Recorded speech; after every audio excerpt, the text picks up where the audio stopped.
दोस्तों, आपने मूल्य शब्द तो सुना ही होगा। मूल्य मतलब वैल्यूज वाला मूल्य, पैसे वाला मूल्य नहीं। एथिक्स की दुनिया में मूल्य से क्या तात्पर्य है, क्या निहितार्थ है? प्रायः हम अपने समाज में ये देखा करते हैं कि विभिन्न प्रकार के लोग बताते हैं कि भाई हमारे समाज में ये मूल्य हैं, हमारे समाज में ये वैल्यूज हैं। तो वास्तव में इसका निहितार्थ है क्या? तो एथिक्स की दुनिया में अगर हम देखें तो इसका तात्पर्य दोस्तों नैतिक आदर्शों से है। जैसे माता पिता का सम्मान करना एक मूल्य है।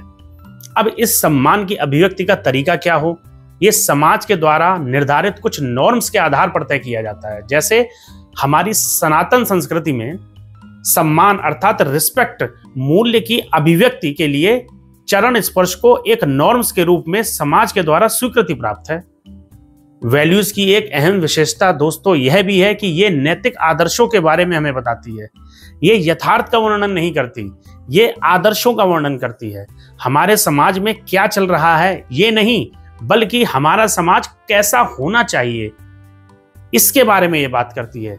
दोस्तों, ये अपनी प्रकृति में अमूर्त होती है, जिसे हमारी 5 ज्ञानेंद्रियों के द्वारा नहीं जाना जा सकता है। इसी को मूर्त रूप देने के लिए हम नॉर्म्स को बनाते हैं। वास्तव में मूल्यों को दोस्तों सीखा जाता है। किसी भी समाज में मूल्यों की संख्या अनेक हो सकती है और ये सामान्यतः अपनी प्रकृति में स्थिर होते हैं। मूल्य हमारी चेतना की गहराई के स्तर पर होते हैं और यह हमें समय समय पर संस्कार के रूप में भी दिखाई देते हैं। किसी भी व्यक्ति के मूल्यांकन का आधार सामान्यतः मूल्य ही होता है। मूल्यों को लेकर एक महत्वपूर्ण बिंदु यह भी है कि सभी मूल्य समान नहीं होते हैं। ये प्रायः वरीयता क्रम में हुआ करते हैं।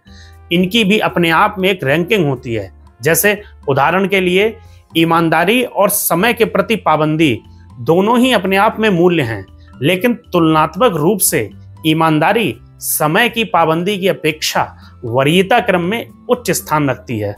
अतः दोस्तों, मूल्यों के वास्तविक निहितार्थ को वृहद स्तर पर समझने का प्रयास करिए और इन्हें अपनी जीवन शैली में अपनाइए। धन्यवाद।